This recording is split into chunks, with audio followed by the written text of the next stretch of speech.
Jerry is a narrow-gauge tank engine. He has 6 small wheels covered by side plates like a tram engine, a large brass dome on top of his boiler, and a tall black funnel. Jerry was recently brought fresh from the works by the manager to help with goods trains to and from the granite mines at Myfleet. Atlas showed him how to handle trucks, and now Jerry works happily, though he still has much to learn.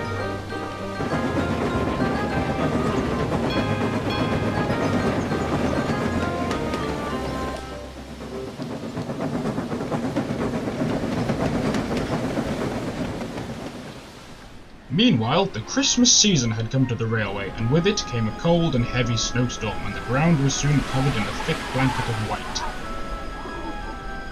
One rather early morning, the engines were woken up by a strong storm that whistled outside their shed. Can you hear a strange whistling sound? Don't worry, Stuart. It's just the wind blowing outside, although it seems rather strong. Atlas trailed off. Falcon then broke the silence. Well, hope everyone's ready for Christmas. It is that time of year again, after all. Jerry then perked up, rather perplexed. Pardon me, He said. What's this Christmas you be talking about? The engines all looked at Jerry surprised. Oh, of course. You were only built a few weeks ago. You've ever experienced Christmas before? Exclaimed Atlas. Well, Jerry, Christmas is a holiday where people get together with their families and celebrate once every year. The villagers exchange gifts and get together in a big carol concert. On this railway, it'll increase our passenger loads, what with everyone wanting to be home with their families. Explained Stuart. I see. You know, years ago on Christmas Eve, Stuart had an accident, and the manager scolded him. He couldn't stop and went off the rails into the snowbank. Falcon teased. Stuart didn't like being reminded of his accident. Oh, just like your wee incident, off the rails, trucks, and being pushed till you got to, where was it again? Bridge Street? Falcon gazed at Jerry. Who told you? Jim and Stuart told me everything. He answered with a smirk. The other engines chuckled. Falcon huffed and looked at his buffers. It was still a couple hours before the day's work started, so the engines went back to sleep.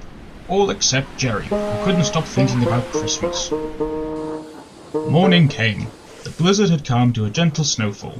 Jerry rolled out of the shed and helped Atlas shunt trucks and coaches for the others.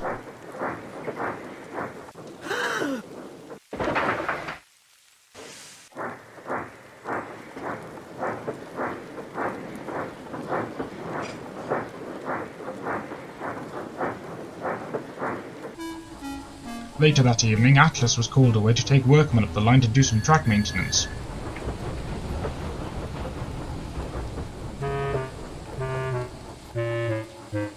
A little while later, Jerry was taking on water when he noticed a rather worried-looking workman standing in the yard. Excuse me, sir, but you look like there's something troubling you. Jerry called over to the workman. I'm afraid so. Why? What's wrong? Well, Duke and his passenger train left Arlesburgh on time, but they haven't arrived here yet. I think they might be lost in the snow. The passengers will freeze if they're not found soon. Well, I could try to find them, sir, Jerry said confidently. Sadly, the workman replied with, I'm sorry, Jerry, but you are new to this railway. We have been told that you must work around the yard until you have more experience with trucks and coaches. It's more dangerous with all this snow about. Jerry was very upset by this. when he suddenly remembered what Stuart had told him that morning about Christmas being a time where families reunite with each other and celebrate the holidays. Jerry knew he had to do something. Sir, please, you have to let me go rescue them. But, Jerry, the snow is too dangerous. Sir, all those passengers have families they need to get home to. What kind of Christmas would it be if they now have nobody to celebrate it with? The workman thought hard about this. He thought about his own family and how they love having him home for Christmas. Soon he came to a decision. You're right. You must be very careful. I will tell the single man what you're doing.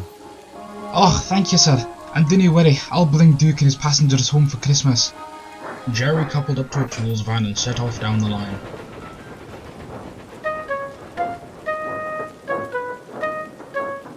As he struggled through the snow, it began to get darker and a blizzard began swirling through the air. Don't you worry, Duke. I'll find you, he said to himself.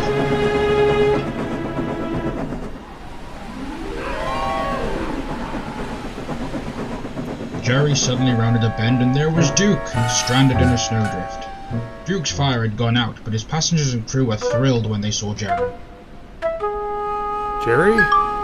What on earth are you doing here, young'un? It's way too... With all due respect, Duke, let me save you and then you can tell me how much trouble I'm in.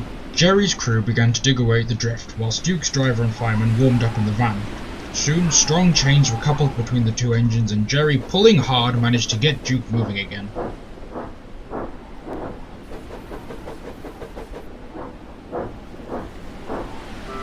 Oh, thank you, young'un. No problem, Duke. Now, let's get you all home. After giving Duke some of his burning coal from his firebox, Jerry pulled the heavy train back to the station.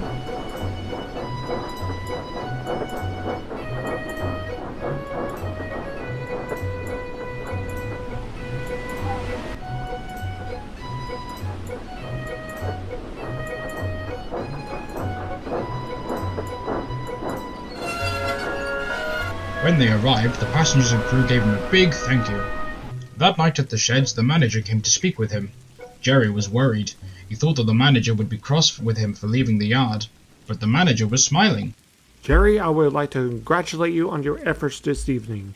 I have heard all about it from the signalman at Alsdale, and although I do not approve you going out inexperienced on the main line, I can't thank you enough for making sure all our passengers got home for Christmas, especially since my daughter was on Duke's train. Oh, well, it was nothing really. It's just like Stuart told me this morning. Christmas wouldn't be Christmas if you're there with your family to celebrate it. Plus, I wasn't going to leave Duke out in the snow. I can't even think of spending my Christmas anywhere else other than on the Sodor Railway with my family. Merry Christmas, everyone.